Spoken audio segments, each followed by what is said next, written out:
ऐसा सौभाग्य कब होगा कि मैं आपकी आज्ञा पाऊं कि अमुक सेवा कर। अहो भाग्य, जब आप हमें आज्ञा दें और हम आपकी सेवा में तत्पर होकर आपको सुख पहुंचाएं। प्यारी जू, आप करुणानिधि हैं। हे नित्य किशोरी जू, आप अपने चरण कमलों की अनन्य प्रेम वृत्ति दे दीजिए, जिससे हमारे हृदय में कोई भी आश वासना कामना रह ही न जाए। हे करुणामयी, ऐसी कृपा करो सहचरी पर, दंपति उरझाऊं। अली माधुरी की बिनती यह सुनिए सहज सुभाऊं। श्यामा प्यारी यह आज्ञा मैं पाऊं। हे प्रियाजू, ऐसी कृपा करो, मैं आपकी सहचरी हूँ, आपकी दासी हूँ। हे लाडली जू, युगल सेवा में हमारी रुचि, युगल चिंतन में, युगल लीला गुण गायन में, इसके अलावा हमारी कोई वृत्ति न रहे, ऐसी कृपा कर दो।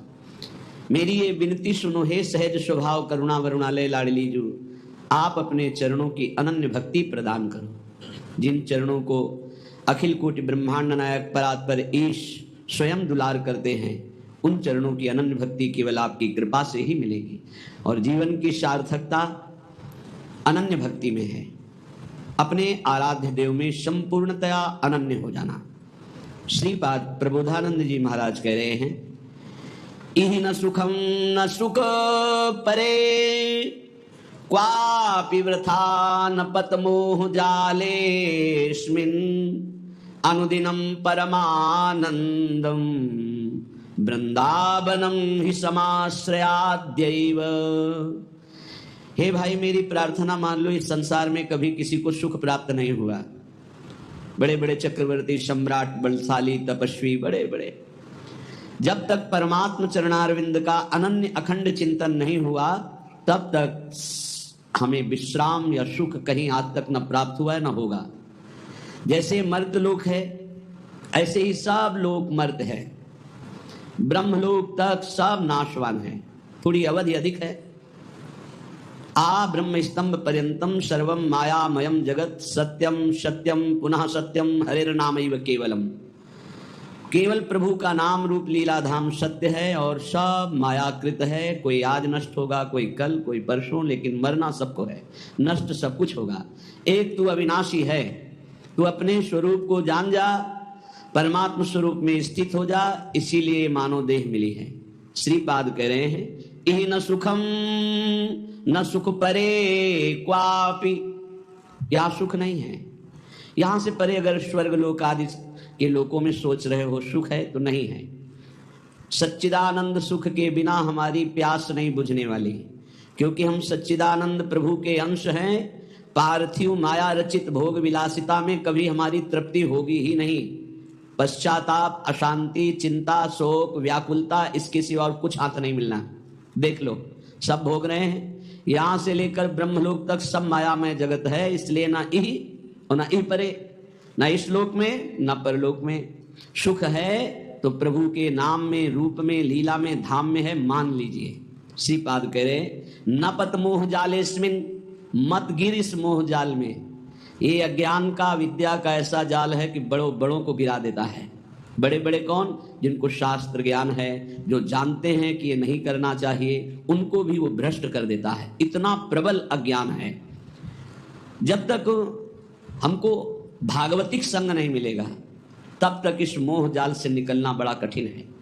भागवतिक संग प्रभु की कृपा से मिलता है। जब प्रभु दयालु, दया करके द्रवित होते हैं, तो या तो किसी साधु को उसके समीप पहुंचा देते हैं या उसको किसी साधु के समीप पहुंचा देते हैं।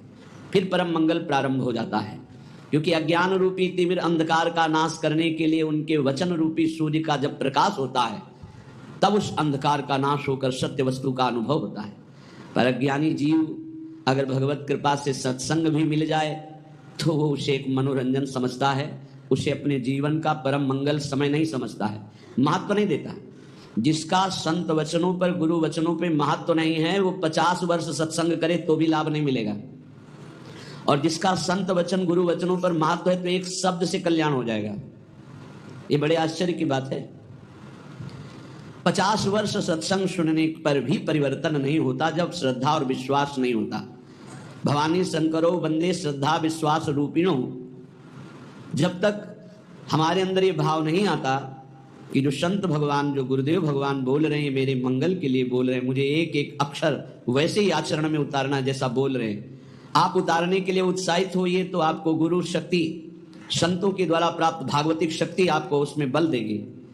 जो ये विषय त्याग होता है वो गुरु कृपा से होता है। वो कृपा शक्ति कोई ऐसा नहीं कि हाथ करे और ज्योति निकल रही हो आप पर पहुंच रही, ये तो बनावटी बात है। वो अंदर से होता है। हृदय शीतल हुआ और आपके पास पहुंच गई और आपने विचार किया कि मैं आज से ये असत कार्य नहीं करूंगा, तो वो शक्ति आपको साथ देगी। जब छल कपट रहित होकर विश्वास, गुरु वचनों पर विश्वास, संत वचनों पर विश्वास। न पत मोह जालेस्मिन, इस अज्ञान के जाल में मत फंसने, नष्ट हो जाएगा। माया बहुत प्रबल है। थोड़ी सी चूक, राई के सम चलत ही होत और की ओर। राई के दाने के बराबर यदि मार्ग से थोड़ा कदम अलग हो जाए तो मार्ग बदल जाएगा। श्री ध्रुवदास जी कहते हैं कठिन है रसिक अनन्यता। ये जो रस भाव में चलना है बड़ा कठिन है। ये केवल गुरुदेव के चरण चिन्हों का दर्शन करते हुए उसी मार्ग में चले चलो तो बढ़ते जाओगे। इधर उधर देखा तो इतना लुभावनापन है कि छोड़ दोगे वो मार्ग और उस लुभावनेपन की माया की वाटिका में मनोरंजन करने लगोगे। इसलिए श्रीपाद कह रहे हैं न पत मोह जालेस्मिन, इस अज्ञान के जाल में मत फंसो। अनुदिनम परमानंदो वृंदावनम ही समाश्रयाद्यैव। जहां नित्य परमानंद की वर्षा होती है, प्रिया प्रीतम प्रेम रस की वर्षा करते हैं, ऐसे वृंदावन का आश्रय लो, ऐसे वृंदावन का वास स्वीकार करो, रसिकों का संग करो, उनकी आज्ञा के अनुसार चलो, बस जीवन मंगलमय हो गया। पर कुमार्गगामी मन ये बात नहीं मानता, उसको मनमानी करने में अच्छा मिलता है। जो कुमार्गगामी मन होता है उसको मनमानी करने में सुख की अनुभूति होती है और आज्ञा पर चलने पर दुख की अनुभूति होती है। यही विपरीतता है। ये मार्ग विपरीत बुद्धि से नहीं चला जाता, अनुकूल बुद्धि। श्री कृष्ण अनुकूलेन प्रतिकूलस्य वर्जनम प्रतिकूलस्य विसर्जनम। रोको, वर्जन करो, रोको अपने मन को प्रतिकूल जाने से, त्याग दो उन बातों को जो आज्ञा के विपरीत है, तभी आप अध्यात्म की ऊंचाई पर चढ़ सकते हैं। पर नहीं, श्रीपाद कह रहे नापत मोह जालेस्मिन, ये अज्ञान का जाल बिछाती माया, मत फंसो। नापत मोह जालेस्मिन, क्यों मोह जाल में फंस रहे हो? अनुदिनम परमानंदो वृंदावनम ही समाश्रयाद्यैव। तुम वृंदावन वास करते हो तो परमानंद का अनुभव करने के लिए श्री जी के हैं। आप निश्चित समझिए जहां आप परमार्थ के विरुद्ध चलेंगे अंतराय इष्ट और गुरु से हो जाएगा। अंतराय पड़ने का मतलब है असाधन, अंतराय पड़ने का मतलब है अवज्ञा, अंतराय पड़ने का मतलब है मनमानी, कपट। एक शब्द भी नहीं कपट होना चाहिए। परमार्थ के पथिक में छल कपट नहीं। मोहि कपट छल छिद्र न भावा। जैसे सुंदर एक बाल्टी दूध हो लेकिन उसमें एक खटाई की फांक डाल दो, फाड़ देगा। ऐसे ही एक शब्द कपट का भी गुरु प्रीति में अंतर डाल देता है, भगवत प्रीति में अंतर डाल। भगवान कहते मोहि कपट छल छिद्र न भावा, निर्मल जन मन सो मोहि पावा। अपराधी को कभी अपना अपराध स्वीकार ही नहीं होता है, वो मन स्वीकार ही नहीं। अगर स्वीकार कर ले तो ठीक हो जाए। इसलिए बहुत सावधान। देखो यहाँ मनोरंजन नहीं है। स्त्री पुत्र देह गेह द्रविणादौ मैव विश्वसीर मूढ़म क्षणमपि नैव विचारे चारे वृंदारण्य मुखम चरणौ। ए मूर्ख, ये शरीर संबंधी स्त्री पुत्र मित्र देह घर संपत्ति के काल के एक प्रहार में सब मिट्टी में मिल जाएगी, सब छूट जाएगी, कोई तेरे साथ नहीं जाएगा। एक क्षण विचार कर, यदि तू नाम जप नहीं करता, भगवत आश्रित नहीं है, भगवत भजन नहीं करता और खूब सांसारिक कार्यों को करके उन्नति को प्राप्त हो रहा है, ठीक है, लेकिन जब मरेगा तो तेरे साथ क्या जाएगा? सांसारिक पद जाएगा कि अमुक पदाधिकारी विमान ले आओ, इनको बैठा लो। अरे देवराज इंद्र के पद से सीधे अजगर योनि में भेजा जा रहा है, चक्रवर्ती सम्राट महादानी सीधे गिरगिट बनाया जा रहा है, तो तुम सुअर कुत्ता बनने के लिए कौन सी बड़ी बात है? एक क्षण में नीच योनियों में जाना पड़ेगा। यदि नाम जप नहीं, चाहे जितना साधन भजन कर ले अन्य, भगवान नाम जप नहीं, भगवत चरणारविंद का आश्रय नहीं, तो इस माया पर विजय प्राप्त नहीं कर सकते। लिख लो आप, नाम नाम भगवन नाम, जितना नाम उतना ही परमानंद का अनुभव। ए मूर्ख, स्त्री पुत्र देह गेह द्रविणादौ मयु विश्वसी मूढ़, मत विश्वास करके तेरे हैं, छूट जाएगा। श्रुत बनितादि जानि स्वारथ रत ना करुने हो सभी ते, अंत ही तो ही तजेंगे पामल, तू न तजे अब ही ते, मन पछितई है अवसर बीते, दुर्लभ देह पाए हरि पद भजू, करम वचन अरु जीते, मन पछितई है अवसर बीते। ऐ मन, तुझे पछताना पड़ेगा। ये दुर्लभ देह मिली है, भगवान का नाम जप नहीं किया तो जिन जिन से प्यार किया सब छूट जाएंगे। अंत के समय देह भी छूट जाएगी, तेरे साथ कुछ नहीं जाएगा, पछताना पड़ेगा। नाम जप ले। क्षणमपि नहीं विचार है, अब इस पर विचार करने का एक क्षण भी नहीं, अभी इसी क्षण से शुरू कर। राधा राधा राधा विचार है। वृंदारण्य मुखम चरणो, आ जाओ एक बार वृंदावन तो आ जाओ, सत्संग सुनो, जीवन बदल जाएगा। सत्संग को अपने सौभाग्य को समझो, अपने सौभाग्य समझो। सुत दाराधन लक्ष्मी पापियों के घर होए, संत समागम हरि कथा तुलसी दुर्लभ दोए, अहो भाग्यम अहो भाग्यम। महाभाग्य है जो हमको रोज सत्संग कथन और श्रवण करने को मिल रहा, प्रभु की चर्चा करने को मिल। हाँ, एक रस है जहां बोलना भी एक बंधन लगता है, ऐसा लगता है निरंतर जो चिंतन चल रहा है उससे बढ़कर क्या है। पर प्रभु वही कराते हैं जो उनकी इच्छा होती है। भाई जी श्री हनुमान प्रसाद पोद्दार जी जयदयाल गोयनका को लिखा, मेरे से नहीं होता संपादन, अब मेरा मन भाग रहा है, एकांत क्षेत्र में बैठकर निरंतर प्रभु का चिंतन करूं। उनका नहीं, हरि की यही इच्छा है, हरि की इच्छा का अनुमोदन करना ही भजन है। वो चाहते हैं आप संपादन करो, जगत मंगल होगा, इसलिए आपको एकांत सेवन नहीं, आपको जगत मंगल के लिए संपादन। भाई जी आजीवन उसका पालन किया। प्रभु आज्ञा जेहिका जस आई, सोते भांति रहे सुख लाई, जैसे प्रभु रखते वैसे रहना। क्षणमपि नहीं विचार है। श्रीपाद कह रहे कि ऐसे संग के त्याग के लिए क्षण मात्र विचार नहीं करना चाहिए जहां कुसंग है। धन्य है माता, धन्य है वो पिता, धन्य है वो गुरु, धन्य है वो मित्र जो भगवत मार्ग में, अध्यात्म मार्ग में लगाए, क्योंकि यही सार्थक है। भगवान ऋषभदेव जी अपने पुत्रों को बैठाल करके उपदेश करते हैं। वही पिता पिता है, वही माता माता है, वही गुरु गुरु है, वही शिष्य शिष्य है, जो भगवत प्राप्ति करा दे, जो भगवत प्राप्ति कर ले इस जन्म में। इसलिए तात ऋषभ सो होए, मात मंदाल सा मानो, पुत्र कपिल सो मिले, मित्र प्रहलाद ही जानो। यदि पिता हो तो भगवान ऋषभ देव जी जैसा, जो अपने पुत्रों को भगवत प्राप्ति का उपदेश करके भगवत मार्ग में लगाया। यदि माता हो तो मंदालसा जैसी, अपने पति से कहा था कि मैं शपथ खाती हूं, मेरे गर्भ में जो जीव आएगा उसको मुक्त करके छोड़ूंगी। 4 पुत्र हमें, 3 पुत्रों को ब्रह्म ज्ञान का उपदेश करके जीवन मुक्त किया। पति ने हाथ जोड़ा और कहा, एक पुत्र मुझे राजपद पर बैठने के लिए दे दो, अगर आपने उपदेश किया तो वो भी बैरागी बनकर भगवत प्राप्त हो जाएगा। और उनका मैंने शपथ खाया कि मेरे गर्भ में जो भी जीव आएगा उसे भगवान की प्राप्ति कराऊंगी। तो उनका मेरा भी तो अधिकार है, यदि आप माँ हो तो मैं पिता हूं, एक पुत्र मुझे दे दो। तो उनका ठीक है, मैं इस पुत्र को उपदेश नहीं करती हूं, पर मेरी भी शपथ की याद रखना, मैं उद्धार करके छोड़ूंगी, बोलूंगी नहीं। एक दिन बेटे को बुलाया और एक अंगूठी पहनाई और कहा, बेटा जब तुम्हारा मन खराब हो, ऐसा लगे कि संसार में कोई मेरा नहीं, तो इस अंगूठी में मैंने श्लोक लिख रखा है, उसको पढ़ लेना। यह श्लोक तुम्हारा परम कल्याण, हर समस्या का समाधान कर देगा। एक दिन राजकाज में जब राजा बन गए तो कई विपरीतताएं आती, तो सोचा ऐसी विपरीतताओं में शांति क्यों नहीं है। मैं इतना चक्रवर्ती राजा हूं, सब कुछ है, लेकिन मेरा मन क्यों अशांत है। माँ ने कहा था अंगूठी खोल के देखा, जो ये अंगूठी खोला उसमें तू परमात्मा का अंश, परमात्मा स्वरूप है। ये मोहिनी माया तेरे को प्रपंच में फंसा के नष्ट कर देगी। बेटा तो निरंतर अपने आत्म स्वरूप में स्थित हो जा, बस जीवन मुक्त महापुरुष। श्री भगवत रसिक जी कह रहे हैं, अगर पिता हो तो ऋषभ देव जैसा 100 पुत्रों को भगवत प्राप्त महात्मा बनाने का उपदेश किया। माता हो तो मंदालसा जैसी, जो अपने पुत्रों को जीवन मुक्त परमहंस बना दिया। और पुत्र कपिल सो मिले, अगर पुत्र हो तो भगवान कपिल देव जी जैसा, जिन्होंने कर्दम ऋषि और देहूति जी को उपदेश करके परम पद में आरूढ़ कर दिया। और मित्र प्रहलाद ही जानो, अगर मित्र हो तो प्रहलाद जैसा, जो अपने मित्रों को भगवान नाम का उपदेश करके, भगवत भक्ति का उपदेश करके परम पद में आरूढ़ किया। भ्राता विदुर, भाई मिले तो विदुर जी जैसा, धृतराष्ट्र को परम पद प्राप्त करवाया। जिस समय महाराज चक्रवर्ती सम्राट पद पे युधिष्ठिर जी विराजमान हुए, तो भगवान की तरह सेवा करते थे धृतराष्ट्र और गांधारी की। विदुर जी आए और कहा तुम्हें शर्म नहीं लगती इनके दिए हुए टुकड़े खाने में?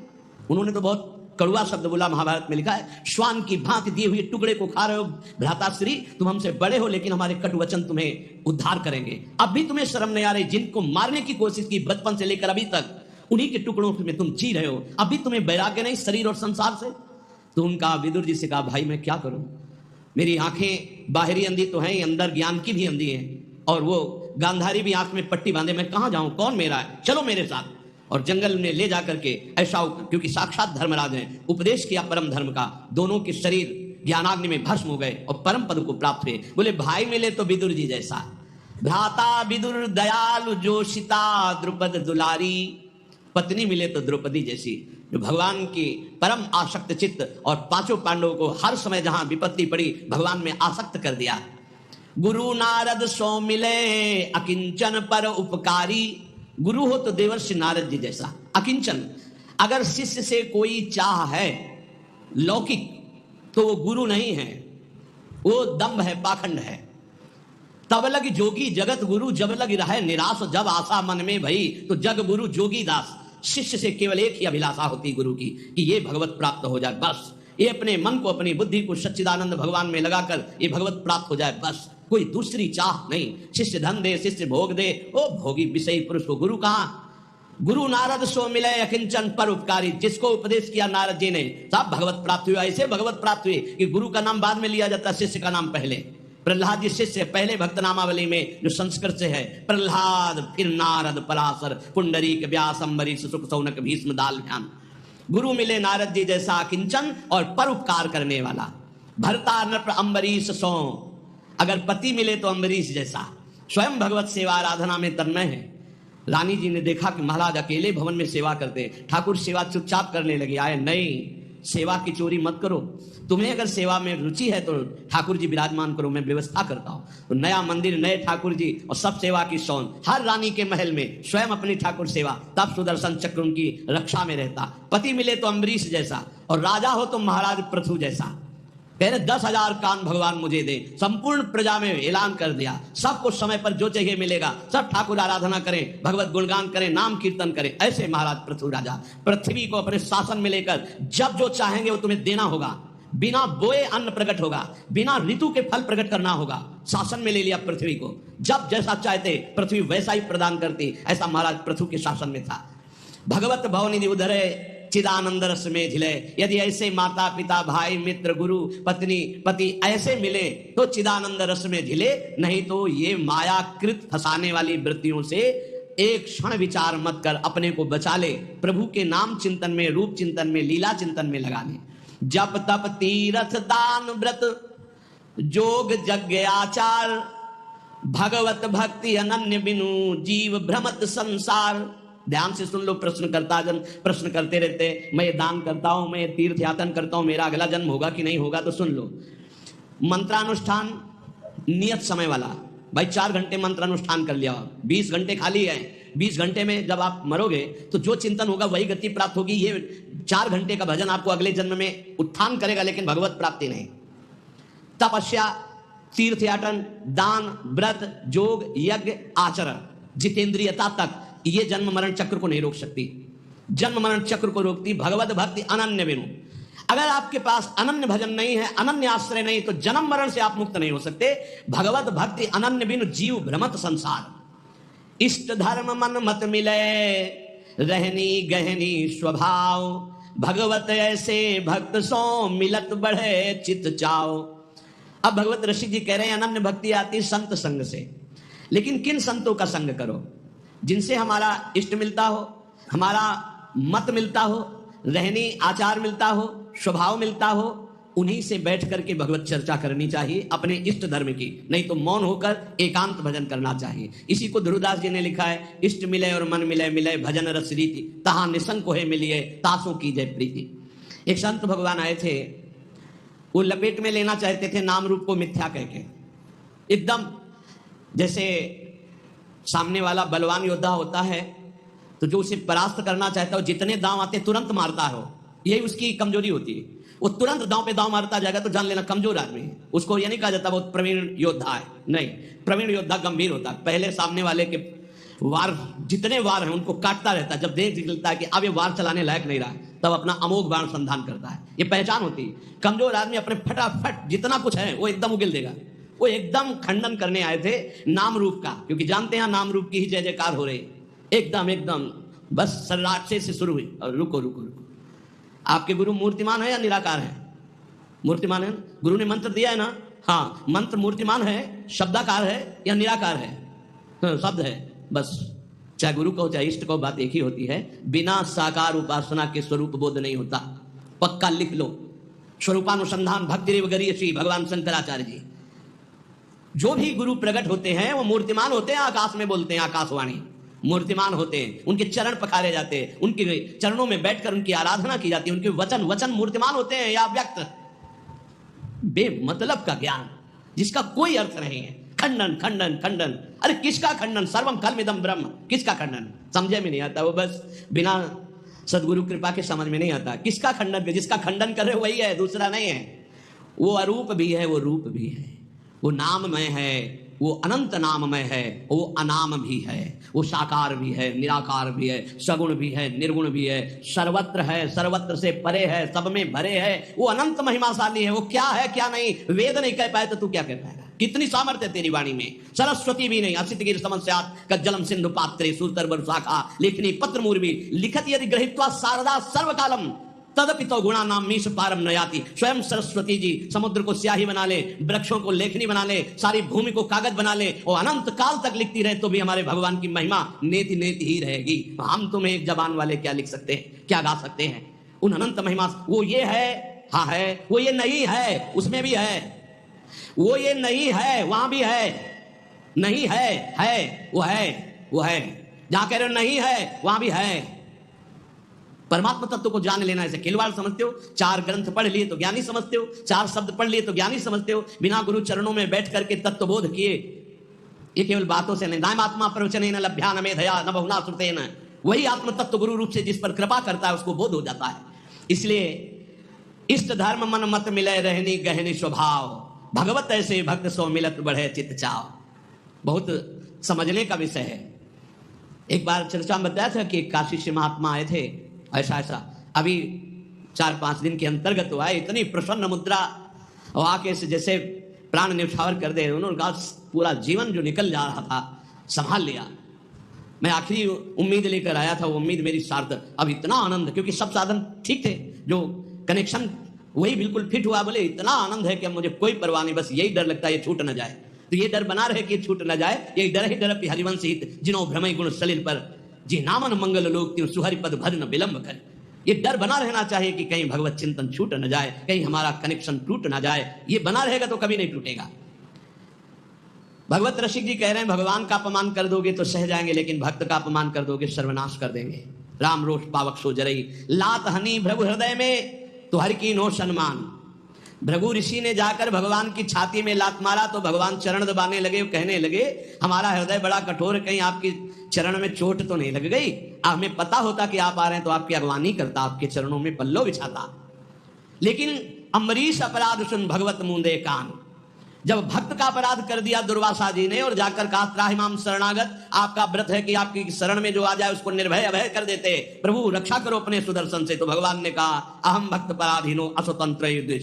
कान मूंद लिए, कोई पुकार नहीं सुनी, जाओ अम्बरीश जी के पास। इसलिए भगवान के अपराध बन जाने पर भगवान क्षमा कर देंगे, लेकिन भक्त का अपराध बन जाए तो भगवान कान मूंद लेते, क्षमा नहीं करते। भोगना पड़ता है, या भक्त क्षमा कर दे या फिर भोगना पड़ेगा।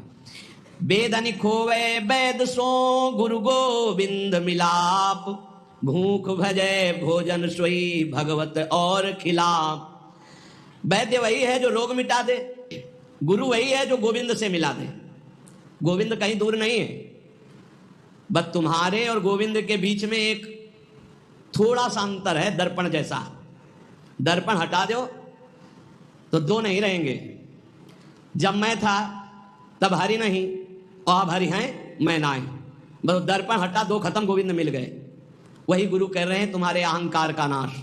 वो देहाभिमान ही वो दर्पण है जिसमें मैं मेरा तय तेरा भासता है। गुरु उसी को नष्ट करते हैं। अगर उनकी कसावट में कस गए तो अहंकार नष्ट हो जाएगा, भगवत प्राप्त हो जाओगे, नहीं तो फिसल जाओगे, माया में बह जाओगे। बोले गुरु वही जो गोविंद से मिला दे, शिष्य वही जो गुरु का वरण करे गोविंद के लिए। लेकिन बहुत अंगुलियों में गिने जा सकते हैं शिष्य जो गोविंद की प्राप्ति के लिए, नहीं तो गोविंद की माया की मौज में जीने के लिए। कोई बिरला होता है जो भगवत प्राप्ति के लिए जुड़ता है। पक्का समझना, धन्यवाद है जिन्होंने जीवन की धारा मोड़ दी भगवान की प्राप्ति के लिए। नहीं तो ये इंद्रियों की विलासता के भोगों को देखकर शिष्य बनना अधिकायक, इसमें बहुत आयत, इसमें बहुत मिलेंगे। लेकिन भगवत प्राप्ति के लिए ये बहुत कठिन बात। जो भगवत प्राप्ति के लिए शिष्य निश्चित गुरु की कृपा से गोविंद मिलेंगे, क्योंकि वो आज्ञा पालन करेगा। लाखों चाहे हो, दृष्टि उसी पे जमेगी जो भजन करता है। ऐसे दृष्टि जाती है, दृष्टि वहीं रुकेगी जो भजन करता है। हाँ ये मेरा है। भजन नहीं करते तो नाटक को, पाखंड को मेरा नहीं कहा जाता, दम्भ को मेरा नहीं। आप लाख रोइए, आंसुओं में दम उसी में होगी जो सत्य आंसू होंगे, नहीं तो नहीं दम होगी। वो आंसू घसीट नहीं सकते। और आप रोइए या ना रोइए, आप सत्य मार्ग में चल रहे हैं, आंख से आंख मिलते ही हृदय से लगने लगता है ये अपना है, बस हो गया। कोई संत अपना कह दे तो भगवान उसे गले लगा लेते हैं। कागा कोयल हंस बग गुबरीला मदपान, भगवत बरन समान दो किया पृथक पहचान। कौआ और कोयल लगभग एक जैसे ही, कौआ का बच्चा और कोयल का बच्चा एक जैसा ही। कभी कभी कौआ कोयल के बच्चे का पोषण करता है अपना बच्चा मानकर। कौआ और कोयल और हंस और बगुला लगभग। गुबरीला, गोबर का कीड़ा एक होता है, सब बिल्कुल भ्रमर जैसा ही। और भ्रमर, ये दोनों जोड़ी बढ़िया। कौवे का रंग कोयल के समान, हंस का रंग बगुले के समान, गुबरीला का रंग भ्रमर के समान। किंतु इनकी बहुत अंतराय है, बहुत पहचान में अंतराय है। ऐसे ही पाखंडी और असली साधु, जैसे कौआ और कोयल, हंस और बगुला और गुबरीला और भ्रमर, ऐसे पाखंडी और सच्चे लगभग एक जैसे थे। असली और नकली नोट लगभग, लेकिन पहचान वाला फट से पहचान ये नकली है। ऐसे ही वेशधारी में सत्य वेश आचरण करने वाला और पाखंड करने वाला अंतराय होता है। तो उसकी पहचान क्या है? गुबरीला की पहचान वो है कि वो मलई में जाएगा, वो फूल में नहीं बैठेगा, पराग नहीं खाएगा, वो तो भ्रमर पाएगा। हंस की चाल ही अलग होती है। बगुला भी एक टांग उठा करके तपस्या करते नजर आता है कि मानो भारी ध्यान में मगन है। मगन नहीं, मछली में लगाए, मछली आई टप से मारा, फिर टांग उठा खड़ा हो गया। ये ऐसे पाखंड दम्भी जो भगवत मार्ग में निश्चय करके नहीं चलते हैं, उनकी दृष्टि केवल धन पर, भोग पर, वासना पूर्ति पर, संसार मान प्रतिष्ठा पर। और जो भगवान का भक्त होता है हंस, परमहंस होता है, नीरछीर विवेकी होता है।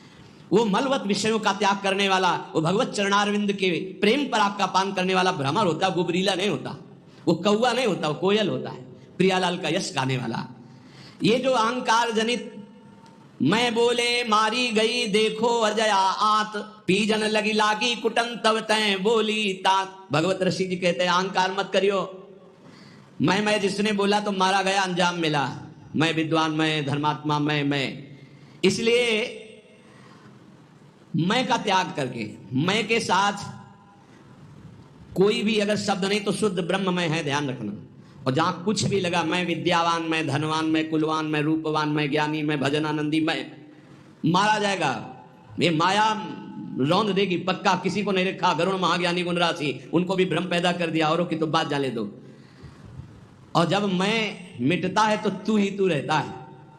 इसलिए धन का, यौवन का, सत्ता का, शक्ति का, बुद्धिमत्ता का अहंकार मत कर। अहंकार मिटा दे इसी जन्म में तो तेरी ज्ञान की आंखें खुल जाएंगी, तो जीवन मुक्त हो जाएगा। अभिमान रहते हुए किसी को ना भक्ति मिली है ना ज्ञान मिला है। इसलिए उपासक भगवत प्रेमी महात्माओं का संग करके स्त्री पुत्र देह गे द्रविणादो मयु विश्वशीर मूढ़ अयमूढ़, इन पर तसल्ली मत कर कि मेरे पास बहुत सुंदर सब भोग सामग्री है, एक क्षण में छूट जाएगी। भगवत प्राप्ति का उपाय कर ले। संत वचन, महापुरुषों ने जगत मंगल के लिए सदैव शास्त्रों के वचनों को साक्षात्कार करके बोला है। एक होता है किताबी ज्ञान पढ़ लिख के बोलना, एक होता है जो पढ़ा उसी को जीवन में अनुभव किया। ये अनुभव किया हुआ ज्ञान। ये जो लोग प्रश्न करते हैं कि मैं अपने परिवार का पोषण करता हूं, धन कमाता हूं, बेटी बेटा पढ़ाता लिखाता हूं, इनके ब्याह करता हूं, भजन नहीं करता हूं, तो कोई पाप भी नहीं करता, तो मुझे नरक क्यों मिलेगा? ध्यान से सुनिए। कह रहे हैं या एषाम पुरुषम साक्षादात्म प्रभमीश्वरम ना भजन्त्य भजानन्ति स्थानात् भ्रष्टा पतन्त्यधः।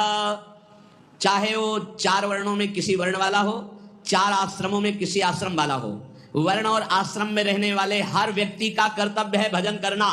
भेजे ही गए हो भजन करने के लिए। ये मानव देह भोगों के लिए नहीं, यथावत धर्म पूर्वक भोग को भोगते हुए भजन करते हुए भगवत प्राप्ति करने के लिए। इस तन का एक ही फल है भजन। नर्तन कर फल विषय न भाई, भजी राम सब काम बिहाई।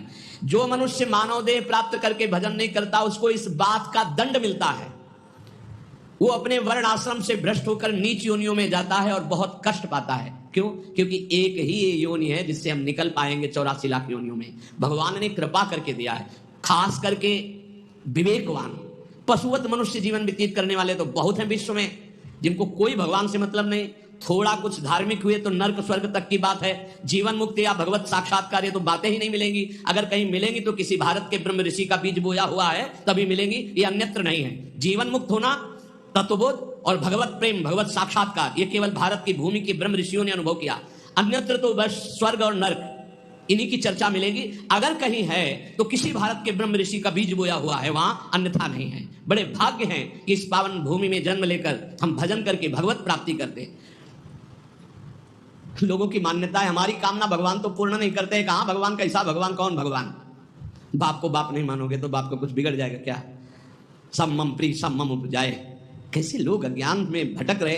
तुम करो पापाचरण, तुम्हारी बात सुनेंगे। अच्छा यही सोचो, हमारे भारत का प्रधानमंत्री है, हर प्रयास करता है, कोई भी बने अपनी बुद्धि से प्रयास करता है भारत उज्जवल हो। यदि सत्य मार्ग का पथिक है, वो अपने कर्तव्य को समझता है तो ही सोचेगा भारत उज्जवल भविष्य वाला बने, भारत धनाढ्य बने, भारत एक बलवान देश बने, भारत की हर प्रजा सुखी रहे। इसके बाद उसी का बनाया हुआ कानून है। अगर इसके विपरीत ऐसा करता है कोई तो उसको इतनी सजा, उसको ये दंड, उसको ये दंड। ऐसे ही भगवान का विधान है। यदि आप धर्म मार्ग में चलोगे तो उज्जवल भविष्य वाले, आप अध्यात्म बल से बलवान, आप परमानंद की प्राप्ति करने वाले। आप विपरीत मार्ग में धर्म विरुद्ध चलोगे तो आपको रोग, शोक, दंड, चिंता, भय, शोक, नरक, मृत्यु ये सब प्राप्त होंगे। भगवान ने निर्णय कर दिया। अगर अब आप साबित हो चुके हो महापापी हो और आप राष्ट्रपति को प्रार्थना करें कि मेरी फांसी टाल दी जाए और उनकी मौत हो जाए, तो न्यायाधीश के द्वारा पास किया हुआ आपका फांसी का मृत्यु दंड भी टाल दिया जाएगा। ऐसे भगवान कह रहे सर्वधर्मान परित्यज्य, रास्ता बता रहे मामेकम शरणम ब्रज अहम त्वां सर्व पापेभ्यो मोक्षयिष्यामि मा शुचा। हे भगवान ये पूर्ण कर दो। क्या किया तुमने भगवान के लिए? भगवान ने तुम्हें मानव देह दिया, भगवान ने प्रकृति दी, भगवान ने सब कुछ व्यवस्था की। तुम केवल पापाचरण करो, भगवान तुम्हारी नौकरी करे। तुम भगवान के अंश हो, भगवान ने तुम्हें देह दिया, भगवान ने प्रकृति दिया, तुम भगवान के लिए क्या कर रहे हो? तुम हमारी समाज के लिए जो भगवान ने रचा है उसके लिए क्या कर रहे हो? अपनी वासनाओं की पूर्ति। तो दंड नहीं भोगोगे और क्या भोगोगे? तुम्हारे गाली देने से भगवान कोई छोटे हो जाएंगे? तुम्हारे थूकने से आकाश गंदा हो जाएगा? तुम कर सकते हो तो सिर्फ अपना बुरा कर सकते हो और कुछ नहीं कर सकते। लिख लो हमारी बात। अगर कुछ भी मंगल हो रहा है तो भगवान के बनाए विधान से मंगल हो रहा है। संत समागम, हरि कथा, नाम जप, भगवत आराधना, ये उनकी कृपा से हो रहा है। तुम कर सकते हो तो शब्द लिख लो, केवल अपना बुरा कर सकते हो, वही बुरा कर रहा है। भगवान को गाली दे रहा है, भगवान को नहीं मान रहा, नास्तिकता बढ़ रही, मनमानी बेवजह। भगवान ने मेरा कर्जा नहीं, कर्जा लेते समय भगवान से पूछा था? कर्जा लेते समय भगवान से विनय की थी? धर्म से चला है तू? भगवान की आज्ञा का पालन कर रहा है तू? अरे भगवान तो सबके पिता हैं, परम उदार हैं, गाली देने वाले को भी प्रकृति से नहीं रोकते। इसको श्वास मत लेने देना, ये मुझे गाली देता है। नहीं, अच्छी ऑक्सीजन देते हैं, पानी देते हैं, भोजन देते हैं, उसके लिए पृथ्वी फट नहीं जाती है, उसको भी पृथ्वी अपनी गोद में रखती है। जो भगवान को गाली दे, कैसे नीच बुद्धि वाले अपना काम बनाने के लिए आए हो और अपना काम बिगाड़ रहे हो। जिनसे काम बनना है उन्हीं में नास्तिकता कर रहे हो। कौन है आधार यहां इस जगत का? वही सर्वाधार परमात्मा। तुम अंधे हो, दिखाई नहीं दे रहा? ये सूर्य किसके बल से तेजवान है? ये वायु किसके बल से चलती है? किसके बल से पृथ्वी? आप देखो किसके आदेश से हो रहा है। एक जरा सा झटका आता है, प्रांत का प्रांत चकनाचूर हो जाते हैं। वो सामर्थ्यशाली भगवान है। तुम्हारे कुछ कहने से होगा? आप चींटी की तरह पिस जाओगे। उसकी शक्तियां अनंत है होश में। अगर जीवन को मंगलमय सार्थक बनाना है तो एकमात्र भगवान की शरण है। और अगर कुछ भी और करोगे तो अपने को बर्बाद करोगे, सिर्फ बर्बाद करोगे, सिर्फ विनाश करोगे अपना, और कुछ मंगल नहीं कर सकते। भगवान का आश्रय ले लो, वो बहुत करुणामय है। ये जो पुरुष चारों वर्ण या चारों आश्रम में है, यदि भजन नहीं करते तो इस बात का दंड मिलेगा कि मानव देह तुम्हें मिला है भगवत प्राप्ति के लिए। देखो, बोले भला पिता अपना बालक का अहित चाहता है? हाँ चाहता है। एक पिता के पुत्र ने किसी नाबालिग का बलात्कार करके उसको मार डाला। उससे वो समाचार वाला पूछता है कि आप अपने ऐसे पुत्र के लिए क्या बोलेंगे? तो बोले यही बोलूंगा कि जल्दी से गिरफ्तार किया जाए, उसको फांसी की सजा दी जाए। मेरे बालक ने ऐसा अपवित्र कार्य किया, मैं कभी देखना नहीं चाहूंगा कि वो मेरे सामने आवे, उसको जल्दी से जल्दी पकड़ा जाए। ये जब एक साधारण पिता ऐसा बोल सकता है तो असाधारण पिता जो धर्म के विरुद्ध चलेगा, तिनकर काल रूप में भ्राता, वो भगवान साक्षात धर्म स्वरूप है। कोई धर्मात्मा पिता नहीं चाहेगा कि उसका पिता अपवित्र कार्य करे और उसे गले से लगाए।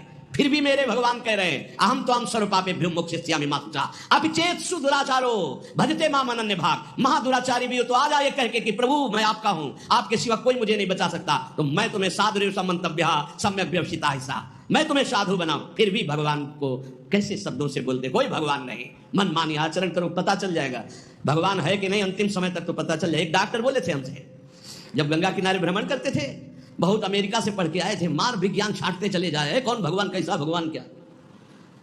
अब गंगा किनारे तो एक अलग रहनी थी, उदासीन ना बोलना किसी से, तो उनसे कहा नहीं ऐसा अपमान मत करो, भगवान अब कैसे हम तुम्हें छाती चीर के दिखावें कि हैं हम ऐसे जी रहे हैं, ये साधु महात्मा ऐसे जी रहे हैं, केवल हवा में जी रहे हैं, नर्क स्वर्ग की चाल है। लेकिन छाती से कहता हूं, हृदय से कहता हूं, त्रुटि हमारी, करुणा उनकी। अगर कहीं भी हमें कुछ भी असंतोष हुआ है तो मेरे आचरण का, मेरे विचार का, मेरी क्रियाओं का हुआ है, और उनकी कृपा का वार पार नहीं, अपार करुणा करुणालय। और मिलना, तुम बहुत दूर हो हमसे, तुम दूर हो, लेकिन मेरे प्रिया प्रीतम मेरे से दूर नहीं। अब वो कोई ऐसी दूरबीन नहीं कि मैं तुम्हें दिखा सकूं कि देखो, ये हम कोई प्रमाण तुमसे नमस्कार नहीं चाहने के लिए कह रहे, ये इसलिए कह रहे कि प्रभु कितना प्यार करते, तुम्हें कैसे बताऊं। हजारों प्राण हो तो न्यौछावर कर दे, ऐसा प्यार करते हो। ऐसे नहीं को स्वप्न में आके प्यार करते हो, भाव में आके प्यार करते हैं। जैसी भावना करोगे वैसे ही तुम्हें अनुभव कराएंगे। वो है प्रत्येक कण में है, प्रत्येक क्षण में वो मेरे साथ है।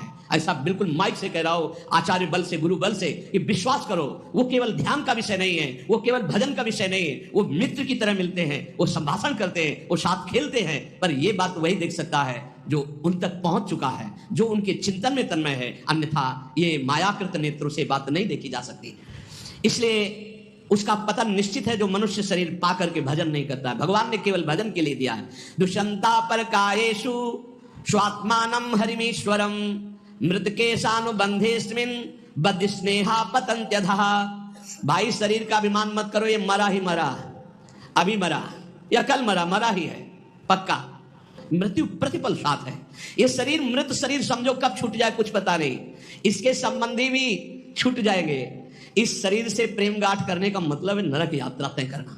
इसलिए इससे ज्यादा प्यार मत करो। इसे खूब कई बार हमने प्रार्थना की साधकों से, इस शरीर को ऐसा समझो जैसे कंजूस मालिक बेईमान नौकर से काम लेता है, ऐसे ले। इसे इसको छूट दे दी तो ये पूरी की पूरी जिंदगी बर्बाद कर दे। इसे बेईमान जैसे नौकर ना हो। ईमानदार नौकर अपने आप काम करता है, ये अपने आप नहीं करेगा।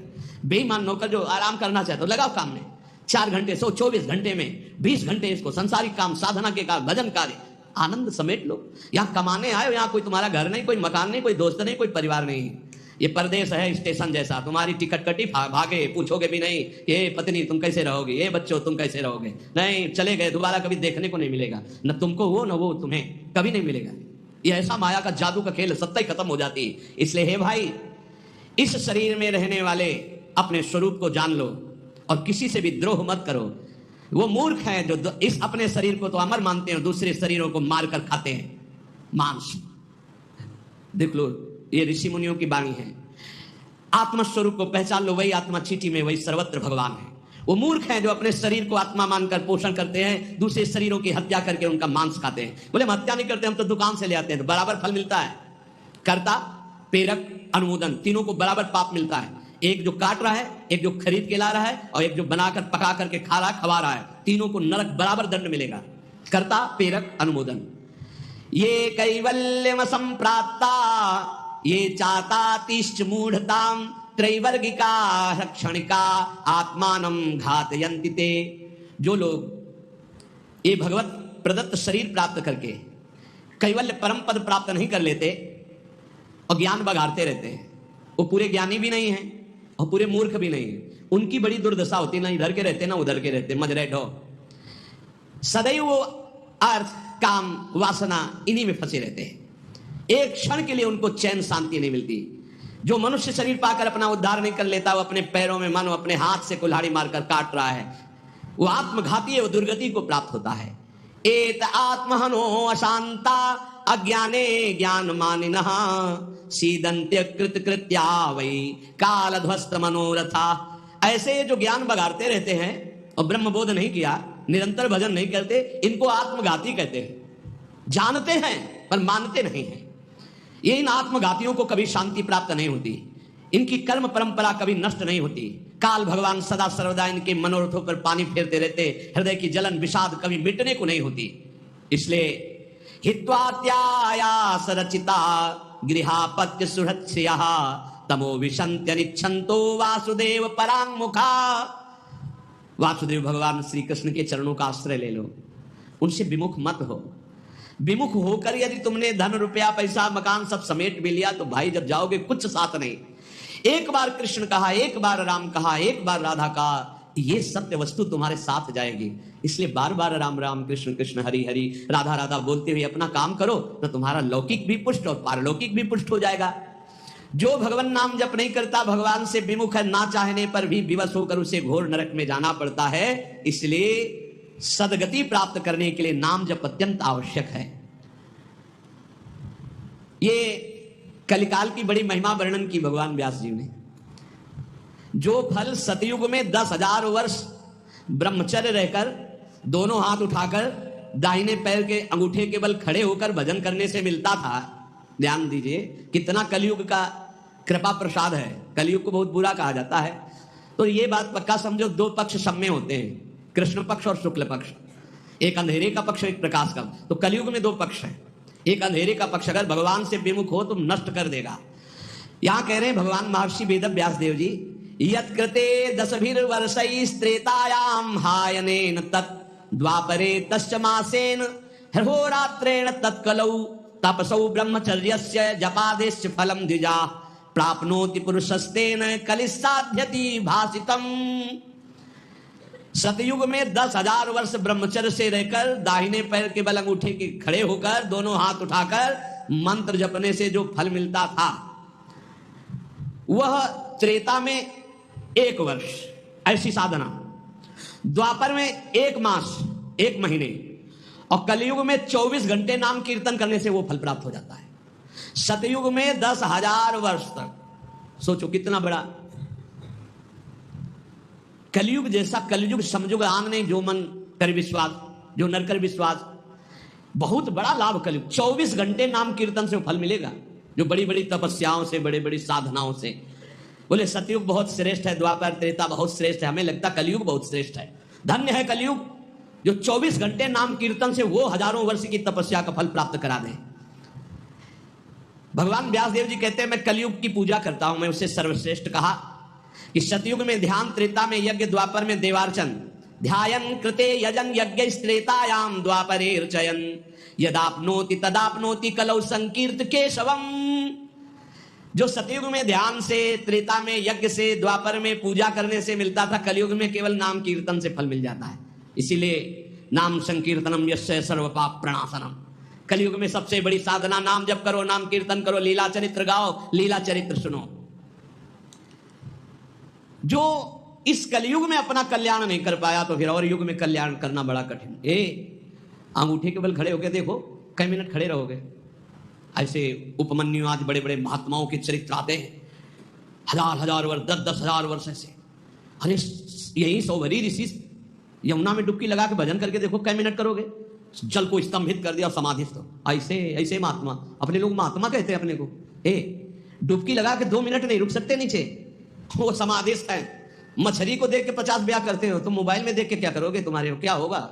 इसीलिए बहुत होश में, कलयुग में बहुत मानता है भगवत प्राप्ति की, बहुत सुविधा है भगवत प्राप्ति की, होश में हो जाओ तो। पर ये होश रहने नहीं देता। ये किसके होश उड़ाता है, इसका प्रवेश कहाँ है, बता चुके कई बार। मदिरा पान करने वाला, मांस खाने वाला, पराई स्त्री से व्यभिचार करने वाला, और स्वर्ण चोरी करने वाला, जुआ खेलने वाला, छल झूठ कपट रजोगुण, ये सब इसके स्थान है। नाम जप करो, पवित्र भगवत प्रसाद पाओ। कहाँ कलयुग है, आनंद ही आनंद। बोलो यहाँ कितनी देर कलयुग लगा तुम्हारे ऊपर, आनंद ही आनंद है। कलयुग समझो आन नहीं, जो नर कर विश्वास, गाय राम गुण गण विमल भवबिन तरई प्रयास। कितना बड़े कलयुग, केवल नाम आधारा, कोई बात और हो ना हो, राधा राधा राधा, पार हो गए। सुखस्यांतरम दुखम दुखस्यांतरम सुखम पर्यायेणोपसर्पन्ते नरम नेमि मरा इव। भाई जैसे रात के बाद दिन आता है, दिन के बाद रात आती है, ऐसे तुम सुख में हो तो दुख आने वाला है, तैयार हो जाओ, और दुख में हो तो सुख आने वाला है। सुखम शांतरम दुखम दुखस्यांतरम सुखम, भगवान व्यासदेव जी कह रहे हैं। ये पक्का तुम्हारे पूरे जीवन क्रम लगा रहेगा, क्योंकि तुम्हारा प्रारब्ध रच चुका है। सुख के बाद दुख, दुख के बाद सुख, ऐसा चलेगा। ये चक्र की तरह चलता रहता है। इसलिए तुम सुख में भूलो नहीं और दुख में प्रभु को भूलो नहीं। नाम जब निरंतर करो तो सुख दुख से परे हो जाओगे। जातस्य नियतो मृत्यु पतनम च तथोन्नते विप्रयोगावसानस्तु संयोगा संचया क्षयः विज्ञायना बुधा शोकम न हर्षमुपयान्ति ये तेषामेवे तरे चेष्टाम शिक्षन्ता सन्ति तादृशा। हे भाई मेरी बात सत्य मान लीजिए। जातस्य नियतो मृत्यु, तुम्हारा शरीर जन्म लिया है ना, मरेगा पक्का। कल एकांतिक में एक भाई से पूछा, प्रश्न कर रहे थे, भाई तुम्हें कभी आता है कि मरोगे? बोले नहीं। हमारा सत्संग सुनना रोज मिलेगा ये आपको। सत्संग में एक बार तो रोज आएगा कि तुम मरोगे, नहीं आएगा? रोज आता है। आपका तो अभ्यास बन गया होगा सुनने का कि मरने वाली बात तो रोज आती है। यही हमको संभालेगी, क्योंकि जाना है। जो संभलते नहीं हैं वो लड़खड़ा के गिर जाते हैं। रोज संभलना है, मरना है। जातस्य नियतो मृत्यु पतनम च तथोन्नति। अगर शरीर जन्मा है तो मरेगा आज, नहीं तो कल तैयार हो जाओ, जाना है। जाना है, कब जाना है पता नहीं है। फांसी वाले को तो समय बता दिया जाता है कि कल 12 बजे होगी, अपने को अपना ये भी समय नहीं पता है, पता नहीं कब जाना है। उसे पता हो जाए तो अच्छा रहता है। सब डर जाते कि इतना रह गया। बर्थडे कोई तो मनाता नहीं, शो के डे जरूर मनाता, लेकिन अब पता नहीं इसलिए बर्थडे मना रहे हैं। वैसे तो नहीं मनाना है, नहीं मनाना है। मनाना है गुरु प्रदत्त जन्मदिन। जिस दिन से दीक्षा हुई वही दिन हमारा सार्थक है। और यदि मनाना है तो नाम कीर्तन करके मनाना है। बर्थडे कैसे मनाया जाए जानते हो? प्रिया प्रीतम को विराजमान करो, श्रृंगार करो, ब्याहुला करो और रात भर कीर्तन करो और खूब सबको पकवान पवाओ, जय जयकार लगाओ। हम कह रहे रोज बर्थडे मनाओ, बहुत बढ़िया है भैया। इस तरह का बर्थडे, इस तरह का बर्थडे। खोल रहे हैं शराब, गंदी गंदी सब खान पान और नाच रहे हैं, और ये कोई बर्थडे? समय नष्ट कर रहे हैं। कितना कीमती, राधा राधा राधा, कितना कीमती समय आप कैसे नष्ट करें? बहुत लोभ लगता है। इतना कीमती एक श्वास खरीद नहीं सकते 50 वर्ष की कमाई में। 50 वर्ष की कमाई की जो श्वासें तुमने व्यर्थ की, सब श्वासों के द्वारा जो आपने धन एकत्रित किया, एक श्वास नहीं खरीद सकते। ऐसा कीमती श्वास राधा राधा। कह रहे हैं नित्य ये ध्यान रखो कि शरीर जन्मा है तो मरेगा। कुछ अच्छा नहीं लगेगा ये बात ध्यान रखने पर, नहीं लगता अच्छा, कुछ अच्छा नहीं लगता। बस यही लगता है कि एकांत हो जाए, कितना भजन कर ले, बस यही सार्थक है जीवन की सार्थकता। नाम जब कर लो, मरना है यार, कोई साथ नहीं जाने वाला। और आपको अनुभव की बात बता रहे, सब अपने लिए तुमसे प्यार करते हैं, तुम्हारे लिए कोई प्यार नहीं करते। किसी ने हमसे कहा कि आपको तो बहुत लोग प्यार करते हैं। हम कहा आपकी नज़र में, हमारी नज़र में नहीं। वो कहा क्यों, आपको ऐसा क्यों नहीं लगता? हम कहा हमें इसलिए नहीं लगता कि सब अपने लिए हमें प्यार करते हैं। हमारे लिए तो प्रिया जो प्यार करते हैं, सिर्फ प्रिया जो, वो हमारे लिए प्यार करती है। सब अपने लिए, हमारे लिए नहीं। हमारे लिए तो प्यार करते तो पहले भी प्यार होता ना, नहीं हुआ। हमारे लिए तो प्रिया जो पहले भी प्यार करती थी, अब भी प्यार करती है, और वो करती ही रहेंगी क्योंकि उनका स्वभाव है ऐसा। संसार का प्यार भगवत समर्पण करने के लिए हमें मिल रहा है। आपका प्यार लिया प्रियाजू के चरणों में समर्पित, हमारे लिए नहीं, हमारी प्रियाजू के लिए। हमारे लिए प्यार सिर्फ हमारी प्रियाजू का है। आप प्यार करते हैं प्रियाजू के लिए, आप प्यार करते हैं, उस प्यार को प्रियाजू के चरणों में हम चढ़ाते हैं। वो प्यार मेरे लिए नहीं, वो प्रियाजू के लिए, जिससे आपको प्रियाजू कृपा करके प्यार करें, आपका दुख नाश करके परम सुख प्रदान करें। तो हे भाई, जिसका जन्म हुआ उसकी मृत्यु निश्चित है, और जिसकी आज उन्नति है कल उसकी मृत्यु, उसका विनाश, उसका पतन। यही खेल है मृत्यु लोक का। ये बात परसों सत्संग में कही थी। पहले ये नहीं था और बाद में भी ये नहीं रहेगा। हे अर्जुन, ये बीच में दिखाई दे रहा है, इसलिए इस पर विश्वास नहीं। कभी भी उन्नति को उन्नति रूप में स्थायी कहीं नहीं पाया गया, वो अवनति में आई। कभी भी अवनति सदैव अवनति नहीं बनी रहती, वो उन्नति को प्राप्त होती। ये चक्र चल रहा है, इसलिए अभिमान मत करो, फूलो मत, निरंतर भजन परायण रहो। मोहाद धर्म या कृत्वा पुनः समनुतप्यते मना समाधि संयुक्तो नशा सेवते दुष्कृतम। ये जो मोहवश अपने शरीर को अविनाशी मान करके पापाचरण करते हैं, ये सच्चे हृदय से प्रायश्चित कर ले, नहीं तो नष्ट हो जाएंगे। हर पाप बम की तरह जमा हो रहा है तुम्हारा, जब फूटेगा ना बिल्कुल नष्ट कर देगा, किसी काम का नहीं रखेगा। जो जो तुम जान रहे हो कि पाप हो रहे हैं, इनका फटाफट प्रायश्चित कर लो। पाठ के द्वारा, भजन के द्वारा, संत महापुरुषों की सलाह के द्वारा उनको नष्ट कर दो। नहीं, वो जब वृक्ष रूप हो जाएंगे तब फिर तुम नष्ट नहीं कर पाओगे। एकाग्रता पूर्वक देखो तुमसे कौन कौन पाप हो रहे हैं, वर्तमान में कौन कौन पाप हुए हैं, उन पापों का क्या प्रायश्चित है, उनका प्रायश्चित कर लो। यथा यथा मनस्तस्य दुष्कृतम कर्म गर्हते तथा तथा शरीरम तु तेना धर्मेण मुच्यते। जैसे जैसे आप जलोगे अंदर से, अरे कैसे पाप हो गया, कैसे, हे भगवान मैं बहुत परेशान हूं, ये नीच मन मुझे बहुत जला रहा, रो लिया, पाप नष्ट हो गया। ड्रामा नहीं, असलियत में जैसे जैसे तुम उस पाप कर्म की निंदा करोगे, अंदर से धिक्कार है, कैसे हो गया मेरे से, प्रभु कैसे हो गया, नाथ मुझे बचाओ, ये अंदर जलोगे, तो कह रहे हैं वो पाप कर्म नष्ट होना प्रारंभ हो गया, तेव तुम्हारा शरीर निर्मल होना शुरू हो जाएगा। और यदि प्रायश्चित नहीं किया तो शरीर दंड मिलेगा। इसीलिए जैसे कोई तुम्हारी निंदा कर रहा है, कोई तुम्हारा अपमान कर रहा है, तुम्हारा मन जल रहा, सह लो, तुम्हारे पाप नष्ट कर रहा है, वो बड़ी कृपा है उसकी हमारे ऊपर कि बिना शारीरिक दंड के वो मन को जला करके हमारे पापों को भस्म कर देता है। यदि आपने प्रायश्चित नहीं किया, आपने पाठ जप तप के द्वारा पाप को नष्ट नहीं किया, तो वो दंड देगा। एक और उपाय बता रहे हैं, यदि विप्रा कथयते विप्राणाम धर्मवादिनाम ततो अधर्म कृतां क्षिप्रम अपराधात् प्रमुच्यते।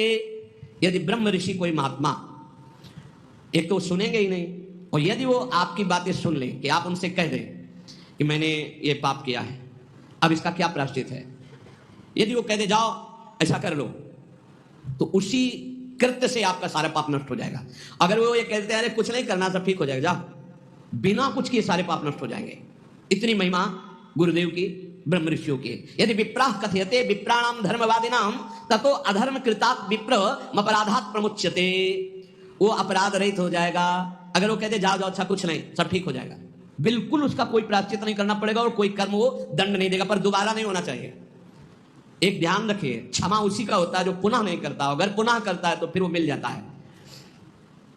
प्राण यात्रा निमित्तम च व्यंगरे भुक्तवज्जने काले प्रशस्त वर्णानाम भिक्षार्थी पर्यटेत गृहान।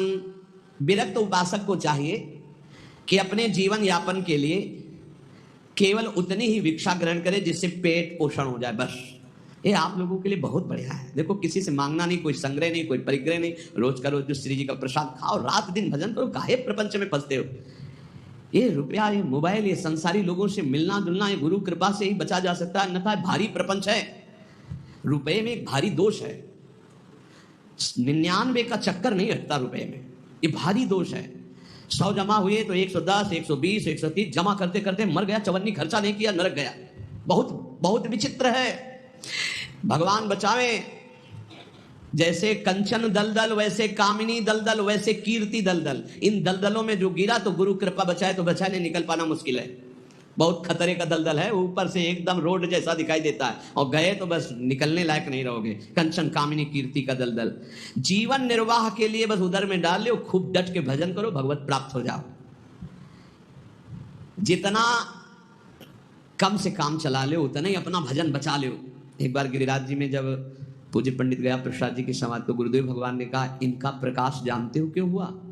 45 वर्ष की अवस्था में गिरिराज जी महाराज के समीप विरक्त होके रहे, पर जिस दिन से विरक्त हुए उस दिन से कभी पैसा नहीं छुआ बाबा ने, कभी बाबा ने स्त्री स्पर्श नहीं किया, कभी बाबा ने प्रणाम नमस्कार स्वीकार नहीं किया। कंचन कामिनी कीर्ति तीनों पर विजय प्राप्त किए हुए होने के कारण बहुत जल्द 45 वर्ष गृहस्थी में रहे, बहुत जल्दी इतना प्रकाश हुआ वैराग्य का। भाई जी जब पधारे थे तो बाबा को ऐसे दिव्य देह में दिखाई दे रहा था, भाई जी जा रहे, पंडित गया प्रसाद जी महाराज। एक काहे को अपना भजन बिगाड़ो, गुरु कृपा से भरण पोषण हो रहा, चकाचक खूब भजन एकत्रित करो, जितने से उदर पोषण हो जाए उतने ही भोजन पर अधिकार रखो, खूब भजन करो। भिक्षा अन्न है, ये आकाश वृत्ति से यहाँ आता है, और वैसे भी भिक्षा तेहरा से मांग के रोटी लाई जाती। खूब भजन करो भाई यार, डट के। भजन ही जीवन का सार है। भिक्षा मिले तो हर्ष, और ना मिले तो शोक ना करे। यहाँ ना मिलने का तो सवाल ही नहीं रह गया, वो तो अपने लोगों के जीवन में था गंगा किनारे। कई कई दिन जब गंगा जल से केवल उधर पोषण हुआ, और जैसे कोई बारी लगाने वाले ऐसे टिफिन खोल रहे हैं और अपना पार है, तो ऐसे दृष्टि जाती तो मन कहता बड़े भाग्य हैं उसके, ऐसा जीवन रहा है। बोले किसी के भी प्रति ना आदर सत्कार मिलने पर प्रियता, और ना अपमान घृणा होने पर नफरत। मतलब कोई हमारा अपमान कर रहा है, घृणा कर रहा है, तो हमारे अंदर नफरत ना आवे उसके लिए। कोई बड़ा आदर सत्कार कर रहा है तो कोई प्रियता ना आवे। ऐसे भगवत मार्ग में रोज का रोज ये अमृत में वचन सुन रहे हो, ये बहुत अमृत प्राप्ति कराने वाले हैं। यदा यदा ही पाखंड व्रति रत्रोपलक्ष्यते तदा तदा कलेर्बुद्धि रनुमेया विचक्षणे। अब कलयुग का दोष कह रहे हैं, यदि पाखंड थोड़ा भी स्वीकार किया तो कलयुग तुम्हारी बुद्धि में सवार होकर नष्ट कर देगा। यदा यदा ही पाखंड वृत्ति रत्रोपलक्ष्यते, दिखाई भी दिया जरा सा पाखंड तो कलयुग सवार हो जाएगा। पाखंड जो है नहीं वो नाटक करना नहीं, बिल्कुल नहीं होना चाहिए नाटक, बिल्कुल नहीं होना चाहिए। नाटकबाजी तो भक्ति में होना ही चाहिए। बहुत बड़ा ये दंभ पाखंड रोग है, भक्ति को पूरा का पूरा रुग्ण कर देता है। दिखावटी नहीं होना चाहिए कुछ। प्रभु सब कुछ जानते हैं, किसको दिखाना है, क्या दिखा। अच्छा सामने वाला दे भी देगा तो क्या, प्रणाम नमस्कार रुपया पैसा, इसके लिए भक्ति कर रहे हो तो हरि लक्ष्मी पति, दूसरे से क्या चाहिए। अगर जरा भी पाखंड हुआ तो कलयुग तुम्हारी बुद्धि को ग्रसित करके अनुमान भी नहीं लगा सकते कि कितना भ्रष्ट कर देगा। यदा यदा सताम हानिर्वेद मार्गानुसारिणाम तदा तदा कलेर्वृद्धि रनुमेया विचक्षणै। जब जब तुम वैदिक मार्ग का उल्लंघन करोगे, साधु पुरुषों की आज्ञा का उल्लंघन करोगे, तभी तुम्हारी हानि करने वाला कलयुग तुम्हारी बुद्धि पर सवार होकर तुम अनुमान भी नहीं कर सकते कि तुम्हें कैसा भ्रष्ट कर देगा। प्रारंभाश्चावशीदन्ति यदा धर्म कृताम नृणाम तदानुमेयम प्रधान्यम कलेर्विप्रा विचक्षणै। जब कोई धर्मात्मा अधर्माचरण की तरफ जाने लगता है, सोई कलयुग उसके ऊपर अपना प्रभाव डाल देता है। जब कोई विद्वान कलयुग से ग्रसित हो जाता है तो उसके आचरण उल्टे होने लगते हैं। इसलिए पाखंड, शास्त्र विरुद्ध आचरण, संत गुरुदेव की आज्ञा का उल्लंघन, धर्म के विरुद्ध आचरण करने वाले पर ही कलयुग का प्रभाव होता है, अन्यथा नहीं होता। कलयुग के प्रभाव से बचते हुए निरंतर नाम जप करते हुए इस जन्म में हम भगवत प्राप्ति कर ले। कुछ कमियां सब में होती हैं, वो भगवत साक्षात्कार में ही पूर्ण होती है। जहां भगवत साक्षात्कार हुआ उन कमियों का नाश हो जाता है। इसलिए उपासक को हर कदम जिन जिन कमियों को जानता जाए उनको छोड़ते हुए आगे तन्मयता पूर्वक बढ़े। हमारे दो पक्ष हैं, एक है हम और हमारे गुरुदेव, और एक है हमारी इंद्रियां और मन, माया। ये हमको गिराने की चेष्टा करती है, और गुरुदेव हमको जो उपदेश करते हैं वो इन पर विजय प्राप्त कराने। कभी कभी इनका पक्ष जोर हो जाता है और हम हार जाते हैं, तो हमें निराश नहीं होना। हमें ठीक जैसी आज्ञा वैसे ही चले तो फिर हम बलवान होकर जीत जाएंगे। और इस जन्म में मुझे भगवत प्राप्ति करना ही, किसी भी तरह रुकना तो है नहीं। हम चाहे जितना कीचड़ में सन जाए, हमें रुकना नहीं, हमें चलना ही चलना है। क्योंकि ये शरीर छूटा तो अब और किसी शरीर में भगवत भजन बने, ऐसी कोई